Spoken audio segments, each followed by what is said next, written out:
Hi everyone, welcome back to my YouTube channel Capital Market में आप सबका स्वागत है।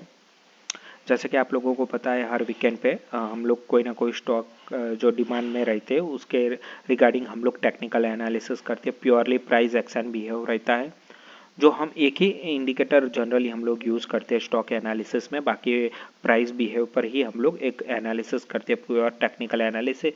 ना यहाँ पे हम लोग MACD, ना ही RSI और काफ़ी सारे इंडिकेटर मार्केट में अवेलेबल है। आप चाहो तो काफ़ी सारे मार्केट में ऐसे ऐसे इंडिकेटर है कि आप गिन के थक जाओगे, इतने सारे इंडिकेटर मार्केट में अवेलेबल है। जनरली हम लोग सिर्फ सिंपल मूविंग एवरेज 200 डे का यूज़ करते हैं। उसका भी हम लोग रीज़न है क्यों यूज़ करते हैं, क्योंकि हम लोग ट्रेंड चेक करने के लिए यूज़ करते हैं, ताकि हम लोगों को पता चल सके कि अभी कैसा ट्रेंड है वीकली, मंथली और डेली टाइम फ्रेम पे। ठीक है, तो 200 डे मूविंग एवरेज हम लोग यूज़ करते हैं स्टॉक एनालिसिस में। बाकी सर जो सारा है वो प्राइस एक्शन पे जो वर्क करता है उसके बिहाफ हम लोग पॉइंट, रेजिस्टेंस और सपोर्ट निकालते हैं, सप्लाई जोन और डिमांड जोन फाइंड आउट करने की कोशिश करते हैं, और टाइम फ्रेम पर कौन से टाइम फ्रेम पर कौन सा पैटर्न दिख रहा है वो भी हम लोग एनालिसिस करते हैं। तो चलिए चलते हैं पहले डेली टाइम फ्रेम पर। जो लास्ट क्लोजिंग है 138.31 पैसा थी। अगर मैं टाटा स्टील का मंथ डेली टाइम फ्रेम पर देखूँ तो no doubt 200 day moving average के नीचे है। ठीक है, और जो सपोर्ट है 120 से लेकर 140 एक बड़ा सपोर्ट एक एरिया था जहां से मार्केट वॉलेटाइल हो सकता है, यहाँ पे अप डाउन से देखने को मिले। तो जो हमारा एक रेंज है 120 से 140 जहाँ पे हो सकता है मार्केट एक वॉलेटाइल दिखे, वहाँ के ऊपर रेंज में ये ऑलमोस्ट वहाँ पे क्लोज दिया है और एक अच्छी कैंडल, स्ट्रॉन्ग कैंडल बोल सकते हैं। ऑलमोस्ट आप देख सकते हैं यहाँ पे डोमिनेट हो चुके हैं बायर काफ़ी। ये अगर ये कैंडल देखें तो काफ़ी डोमिनेट हुआ है यहाँ पे बायर। आप देख सकते हैं यहाँ पे भी डोमिनेट हुए बायर। इसके बाद हम लोगों को नो डाउट 130 से 132 तक का हम लोगों को एक रैली देखने को मिले।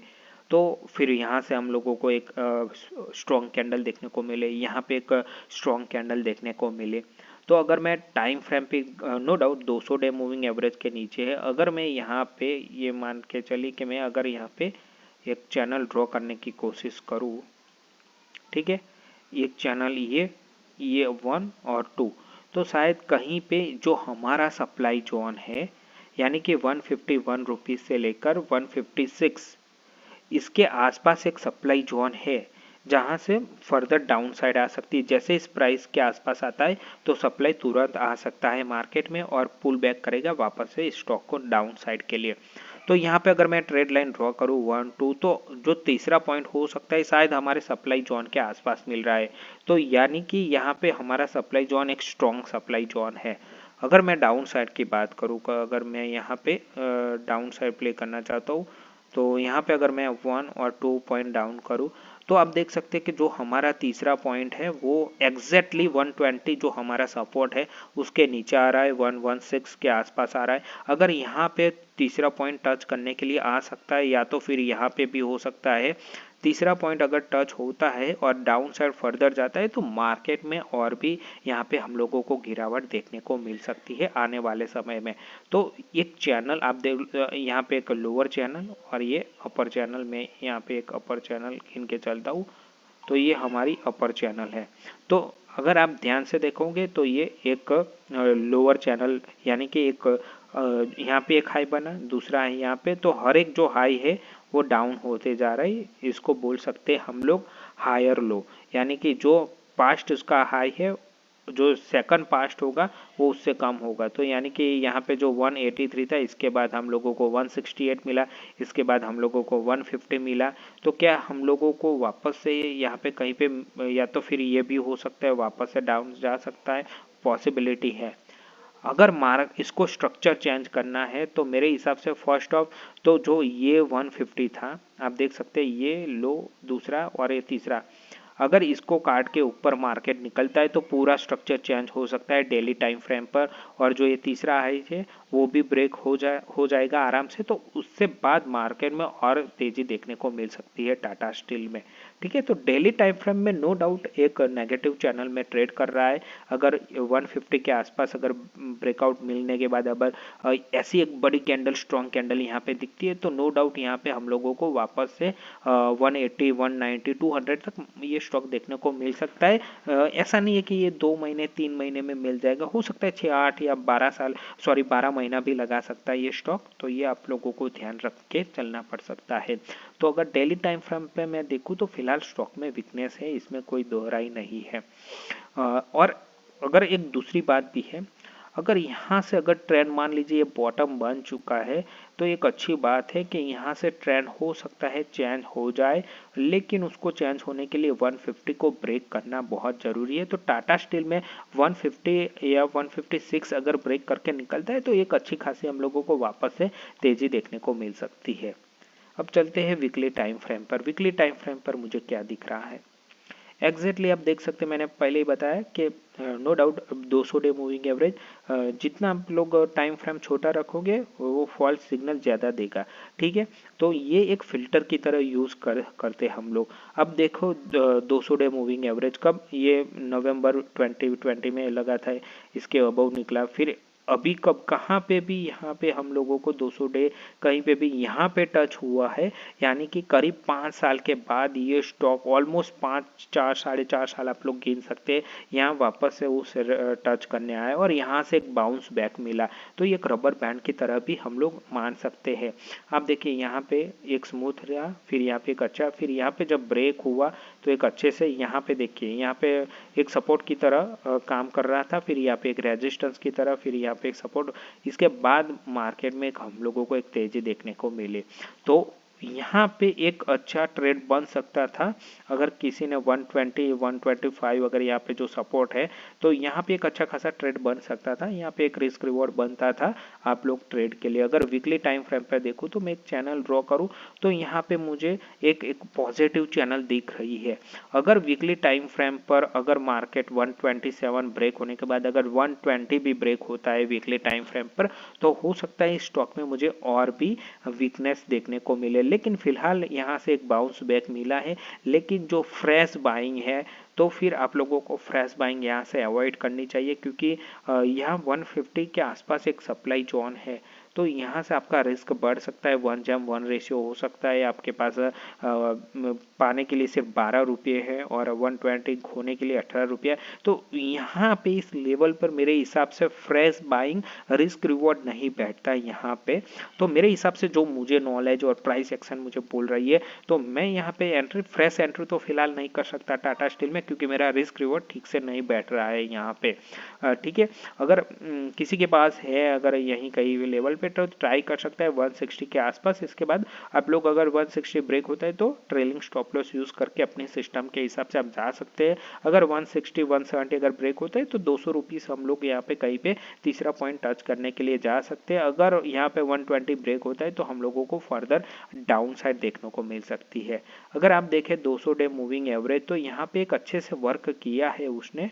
तो ये एक साइक्लिक स्टॉक है, मेटल स्टॉक हमेशा साइक्लिक स्टॉक रहते हैं, ज़्यादातर एक ही रेंज में। अगर आप सालों से देखो 2007 से लेकर यहाँ पे 2020, तो एक साइक्लिक स्टॉक ऐसे ही रहते हैं कि इस एक ही रेंज में आप फंस के रह सकते हो। तो यहाँ पे आप लोगों को सोच समझ के ही इन्वेस्टमेंट करना चाहिए, अदरवाइज यहाँ पे आप फंस सकते हैं लंबी अवधि के लिए। नो डाउट आपको बाद में रिटर्न मिल सकता है, लेकिन आपका जो टाइम पीरियड है एटलीस्ट लंबा होना चाहिए, क्योंकि ये साइक्लिक स्टॉक रहते हैं। तो एक बार ये कोई रेंज में फंस गए तो वापस से निकलना बहुत दिक्कत होती है हम लोगों को। तो नो डाउट यहाँ पे वीकली टाइम फ्रेम पर एक पॉजिटिव मूवमेंट है, 200 डे मूविंग एवरेज से सपोर्ट लेकर वापस से एक बाउंस बैक मिला है। लेकिन यहाँ पे एक प्रॉब्लम यही है, अगर 120 ब्रेक होता है तो हम लोगों को फर्दर यहाँ पे वीकनेस देखने को मिल सकती है। मैं मंथली टाइम फ्रेम पर जाके चेक करता हूँ, तो no doubt 200 day moving average काफ़ी यहाँ पे तो, बट ऑब्वियसली यहाँ पे काफ़ी दूर ही होगा। लेकिन अगर मैं चैनल की बात करूँ तो नो डाउट ये भी एक अच्छी चैनल में यहाँ पे ट्रेड कर रहा है। अगर 120 यहाँ पे भी ब्रेक होता है तो दिक्कत हो सकती है, क्योंकि ये चैनल का ब्रेकआउट भी होगा तो ब्रेक डाउन होगा, तो यहाँ पे हम लोगों को फर्दर वीकनेस देखने को मार्केट में मिल सकती है। तो मेरे हिसाब से ये चैनल बहुत इंपॉर्टेंट है। अगर मैं सपोर्ट की बात करूँ तो 120 एक लास्ट होप है। यहाँ पे अगर रेजिस्टेंस की बात करूँ तो 151 के आसपास हम लोगों को रेजिस्टेंस फेस करना पड़ सकता है, 151 से लेकर 156। इसके बाद 165 से 170, अगर 175 ब्रेक किसी तरह होता है तो हो सकता है हमें, अगर हम अप्रैल मई तक हम लोग 2026 के आसपास भी ये पॉइंट मिल सकता है। 200 रुपये स्टॉक हो सकता है एक साल के बाद, अगर मैं ऐसे गिन के चलता हूँ कि यहाँ से कम यहाँ तो अप्रैल 2026, यानी कि यहाँ से भी एक साल के करीब 15 महीने आप लोग गिन के चल सकते हो। 15 महीने के बाद शायद अगर ये चैनल कंटिन्यूस करता है, क्योंकि ऐसा नहीं है कि एक ही महीने 2-3-4 महीने में यहाँ पे सडनली ऐसे ही चला जाएगा, नहीं ऐसे नहीं। एटलीस्ट अगर मैं यहाँ पे अगर ड्रॉ करता हूँ और चलता हूँ कि यहाँ से ऐसे ऐसे करके यहाँ अगर टारगेट अचीव होता है तो अभी कम से कम 15 से 16 महीने यहाँ पे लग सकते हैं 200 रुपीज़ आने में टाटा स्टील को। नो डाउट एक अच्छी चैनल है, एक पॉजिटिव चैनल है, लेकिन एक लंबी अवधि के भी अगर किसी को मंथली टाइम फ्रेम पे देखना है और अगर आप चाहते हो कि मैं यहाँ पे कम से कम 2015 से 18 महीने यहाँ पे वेट कर सकता हूँ, तो शायद आपके लिए यहाँ पे एक हो सकता है एक अच्छा रिस्क रिवॉर्ड बैठ सकता है। यहाँ पे अगर आपका नज़रिया लेस देन 6 मंथ है तो यहाँ पे आप लोग फंस सकते हैं, तो उस केस में आप लोगों को अवॉइड ही करना चाहिए। अगर लंबी अवधि रखना है एटलीस्ट 15 से 18 महीने, तो यहाँ पे हो सकता है आपका एक अच्छा रिस्क रिवॉर्ड बैठता है, नो डाउट। यहाँ पे मेरे हिसाब से अगर 15 से 18 महीना का आपका व्यू है तो यहाँ पे आपका एक व्यू एक अच्छा हो सकता है। 2026 अप्रैल मई में यहाँ पे अगर 200 रुपीज़ भी आप लोगों को मिल सकता है, तो यहाँ से 40 पॉइंट्स आपके पास हैं। और डाउन साइड अगर मैं चाहूँ तो 20 पॉइंट, तो यहाँ पे करीब 1:2 रेशियो बैठता है। तो यहाँ पे आप लोगों को अपने जो फाइनेंशियल एडवाइज़र है उससे एक बार क्वेरी करके कि क्या इस स्टॉक में क्या हम लोग व्यू देख रहे हैं। बाकी आप लोगों को और भी पॉइंट देखना पड़ सकता है, उसका बैलेंस शीट चेक करना पड़ता है, क्या है स्टील इंडस्ट्री के बारे में क्या है, थोड़ा आपको भी फर्दर रिसर्च करना पड़ सकता है। तो यहाँ पे नो डाउट हो सकता है कि 20-25 रुपये का आपका एसएल हो सकता है, लेकिन यहाँ से 60 रुपीज़, तो 1:3 रेशियो यहाँ पे बैठता है। लेकिन आपको एटलीस्ट 15 से 18 महीने की अवधि रखनी पड़ेगी और मार्केट भी डिपेंड करता है कि मार्केट कैसे रिएक्ट करता है। अभी मार्केट में no doubt structure wise weakness है, ठीक है, अर्निंग में भी वीकनेस आ रही है, तो देखते हैं कि कैसा है। बाकी यहाँ पे मेरे हिसाब से मंथली टाइम फ्रेम पर एक अच्छा व्यू बन रहा है, लेकिन वीकली शॉर्ट टर्म जो 6-8 महीने का, वहाँ पे मुझे फर्दर अभी कुछ ठीक नहीं लग रहा है ये स्टॉक में। और डेली टाइम फ्रेम में तो ऑलरेडी वीकनेस है।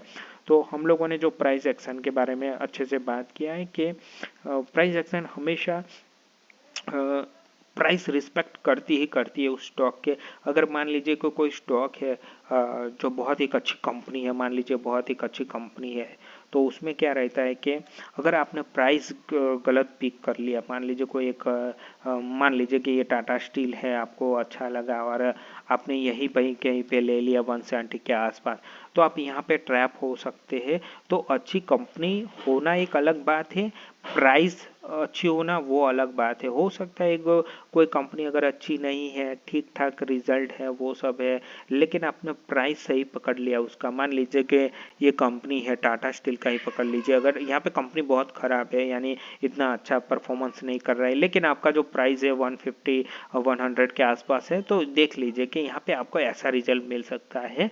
लेकिन साथ में ये भी ज़रूरी है कि मार्केट का बिहेव, ओवरऑल मार्केट का बिहेव कैसा है, वो भी बहुत इम्पोर्टेंट रहता है। तो आई होप आप लोगों को अच्छे से मैंने समझाया है। आप प्लीज़ वीडियो को लाइक कीजिए, चैनल को सब्सक्राइब कीजिए और अपने दोस्तों के साथ शेयर करना मत भूलिए। Thank you for watching.